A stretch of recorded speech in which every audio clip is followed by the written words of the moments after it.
Hey y'all, it's your girl Kim Bella Roxy. Shout out to all my Kim Bays and my Kim Boos. If you're new to the channel, you already know. Make sure you subscribe, like this video, drop me a comment, and turn on your bell notifications. So y'all, we gotta get into the last testimony, or the testimony they think gonna pit Diddy under the jail. Y'all already know it's the drug mule, Brendan Paul. But before we do, you already know. Every time y'all book me with them hoes, it's gonna be drop your location, I'm coming to find you. Don't like the past, but let me get behind you. I am that guy for real, must I remind you? Flowers at dinner, the restaurant. Shout out to my Kim Bays and my Kim Boos, and also shout out to the Shade Room. I had got this in my messages, and somebody wanted me to come over here and talk about it, so you already know we gonna talk about it. So let's get right into it, y'all. We gonna jump right into it. Paul was hired to work on the food and physical conditioning. Paul said Combs' team seized upon his background as a college basketball player. He played 2 seasons at the end of Syracuse Orange Bench from 2018 to 2020. Paul testified that the job was time-consuming. He said he was told to get in, to get out, and forget about his personal life. The witness said he was told to break up with his girlfriend or anybody he was dealing with. He would never have time. He needed to say goodbye to his family for this job. He testified he worked for the Mule from late 2022 until March 24, 2024. Paul's salary started at $75,000 a year and topped out at $100,000 by January 2024. Paul testified that the longest he went without sleep working for Combs was 3 days with a few naps. I was young, so I was able to handle it. He explained, noting he'd take Adderall and rare use of cocaine. He added that before working for Combs, he smoked weed.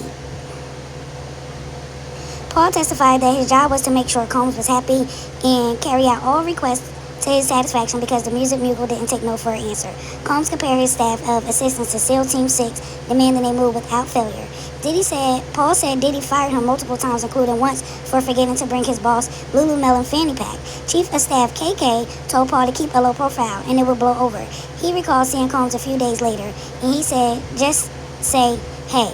The witness recalls being asked to buy thousands of dollars worth of drugs. He says marijuana, cocaine, pink powder, ecstasy, and ketamine were all on the shopping list. Paul recounted meeting up with the dealers named Guido, One Stop, Baby Girl, and Ovi.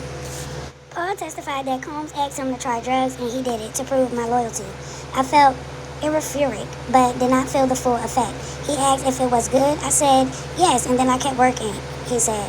Paul testified about the long list of items he needed to pack for Combs for hotel nights, including toiletries, lights, candles, incense, condoms, liquor, soup, Astro Glide, and a Gucci pouch that contained drugs. Paul also had to pack $5,000 of cash for Combs. When Paul was arrested for powder, the witness said he refused to tell authorities why he was carrying those drugs. Paul said he didn't give up any names. When the prosecutor Slavic asked why he wasn't initially helpful to law enforcement, Paul said loyalty. Cross-examination starts with Combs' attorney Brian Steele questioning Paul. Paul was asked directly if he was some sort of drug mule and responded, absolutely not. He said that he did personally handle minuscule, whatever they say, amounts of drugs at a time, and he understood those drugs were Combs' personal use. The witness said Combs' former girlfriend, Jane Doe, was not forced into spending the nights in hotel rooms with the music mogul. When asked by the defense if Jane was ever sorry or not a willing participant, Paul said absolutely not. The witness also denied that his work amounted to being part of a criminal enterprise. Paul was arrested in March 2024 at Miami Opelika Executive Airport on charges of possession of powder and suspected marijuana candy, according to a police report. His arrest happened on the same day federal agents conducted search warrants at Combs' residence in Miami and Los Angeles. Prosecutors later decided to only charge him with possession of powder, but the charge was later dropped in December. Paul testified about being arrested on possession of powder as he was on his way to a family vacation, and the drugs were found in his Voyard bag. I was sweeping his room and put it in my bag and forgot it while I was packing, he explained. When asked drug cross-examination by Combs' attorney Brian Steele, it was a mistake, Paul answered, yes. When asked by the prosecution how he felt about Combs, Paul didn't have a quick and definitive response. It's complicated, he said. Paul then left the witness stand. So now Paul attorneys issued a statement after his client took the stand today, saying his testimony was crystal clear. He was never a drug mule for Diddy or anyone else. He was subpoenaed to come to court and tell the truth, which he did word for word. Now that Brendan has finally had the opportunity to tell the full story about his employment, we are hopeful that the last 15 months of defamatory statements about him will cease, said attorney Brian Bieber. Message from Cassie to Diddy on May 2nd, 2017. The former girlfriend said she didn't deserve to be beaten by him. While seemingly referencing the 2016 videotape beating, Cassie wrote to Diddy. That's not love, that's possession. She told him that as soon as you get the F up, you drag me down the hall by my hair. Despite the brutal beating Diddy inflicted on Cassie, the defendant still chastised her for not being grateful to him. In that same text convo, Combs told Cassie that everyone else sees you acting like a bitch. If I did that for another girl, she would have been so nice and happy.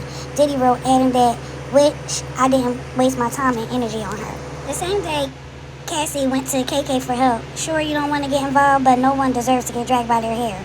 The government entered these text messages into evidence in its ongoing bid to show how Diddy allegedly had total control of his company and those around him to get whatever he wanted. Before the prosecution agent took the stand, the defense entered on March 18th. They wanted to show that Cassie sent a text message and said that she loved the freak-offs, but when they both wanted. So that was crazy. And then they also went in and gave a little insight on how much the damages costed with all of the linen dripped in baby oil and Astroglide. They showed some exhibits of the small little baby oils and what they look like, and the Astroglides and what that looked like. It was crazy during Brendan Paul's testimony. I don't think this is putting Diddy underneath the jail at all. I don't know if it gave the prosecution what it was looking for. I think that the prosecution thought that Brenda's testimony was a smoking gun. I just don't know. However, they have proved a lot of these things, but it is up to the jurors to come and find if Diddy is going to be guilty or not guilty. Y'all, I think it's like going to be 1 or 2 more weeks left of the trial, maybe 1 more week. I think the prosecution is like ready to rest their case, and then Diddy's team did say they're going to need like 1 or 2 days to present their case, and then it's up in the air. I don't know, y'all. This is crazy. They did prove to me that Diddy was into some things, but I don't know if it's the RICO. I don't know if they proved the charges. It's just crazy because his life is in 12 people's hands. We already had problems with 2 jurors. One of them got kicked off. Another one woke up dizzy. It's just a lot going on. But I wanted to bring this testimony to y'all because y'all already know the LA drug mule was like the smoking gun of the case. But let me know in the comments what y'all think. This was my first time reading y'all a testimony. Shout out to my Kimbays and my Kimboos. Give me some grades. Let me know in the comments what y'all think. Do y'all think Diddy going down, or do y'all think Diddy is going to beat these charges? That is all I have on this, and I will catch y'all in the next one. Bye, y'all. Every time y'all built me with them hoes, it's gonna be drop your location, I'm coming to find you. Don't like the past, but let me get behind you. I am that guy for real, must I remind you? Flowers at dinner, the restaurant private.